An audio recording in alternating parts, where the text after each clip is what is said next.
Shalom Aleichem. When the Rebbe shared this Farbringen originally, it was on Parshas Dvarim.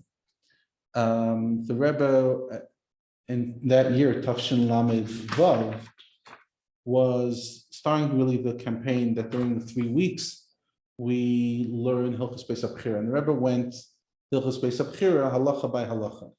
And in this Shabbos Parshas Dvarim, he went on the second halacha. Now, in the edited version of the Sikha, he doesn't get, that soon. He doesn't really get into that halacha. He's Dalid, etc., and then he explores a more ches. But when the Rebbe said the Farbringen, it was really based on that. So let's learn that halacha in Rambam with a little insight, a historical context. What does the Rambam say? The Rambam says the following: Kivin shenichnesu, when the Jewish people arrived into Eretz Yisrael, Hamidu HaMishkan Bagilgal. They set up the Mishkan in Gilgal. Now, it seems to be at least different opinions if it's the same Gilgal that they came in with Eretz Yisrael right away, or it was a different Gilgal not too far away.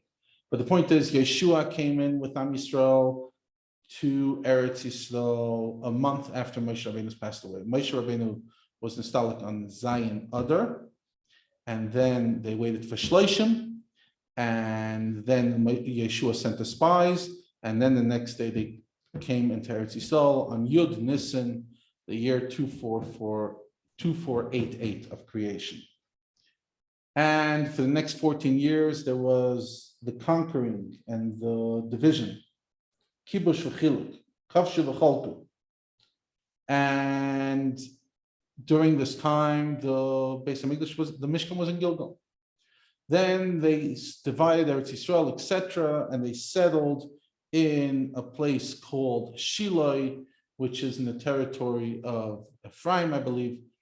That's why Yosef cried on Binyamin's neck, and Binyamin cried on Yosef's neck, because they were crying on the Mishkan and on the Beit Hamikdash.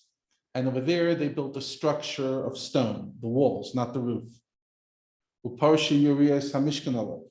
And then they covered it with all the urias that they had, all the coverings, the animal coverings they had. The Loish and Tikran, they didn't have a roof. How long did it last? It lasted 369 years. 369, an easy number to remember. Now, what happened during these 369 years? After the passing of Yeshua didn't pass away long after the story of the division. We have Osniel ben Knaz, we have all the shoftim, the judges of the times. My favorite is Avtzon, of course, and you have Shimshon, and you have Yiftach, and you have all the characters and the terrible stories of Pilegesh Bagiva and the whole chaos that we read in the Sefer of Shoftim. We also read about that era in the book of Rus and the beginning of the book of Shmuel. Now, Shmuel HaNavi, remember, he was born by a miracle. His mother Chana comes crying, and she promises she'll dedicate her son to the service of Hashem. So at a young age, Shmuel comes and starts working by Eli. Eli is the final Kohen Gadol of the Mishkan Shiloh era. He was an old man at this stage. Now, the Tanakh tells us at the beginning of Sefer Shmuel that Shmuel's 2 sons, Chafni and Pinchas, were corrupt in some way, different machlekes how bad their sins were, and they were punished by Hashem that they were going to die young, etc., with other stuff. And in a terrible battle that takes place with the Plishtim, Chafni and Pinchas are killed.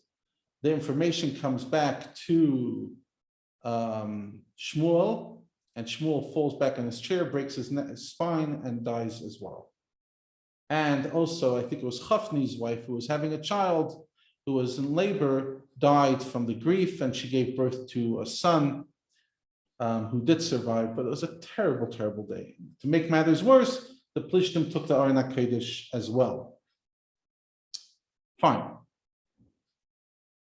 So eventually the Plishtim returned the Aron HaKodesh because they tried to move it across the various provinces. They owned 5 different provinces that they were like majorly in, and each province that they brought it to, it caused huge issues, hemorrhoids and sickness and death. It was chaotic. Eventually they return it to Am Yisrael. Am Yisrael brings it to one place, it didn't settle so well, then they bring it to another place and they settle it in Kiryas Yarim. And they build the Mishkan, they rebuild the Mishkan, but in a place called Noiv, but over here it's without the Aron HaKodesh. Like the Rebbe writes, Chachtet Aron is dort nit gewen, und es wird bekam kemes angerufen, Bama Gdela was just a big Mizbeach.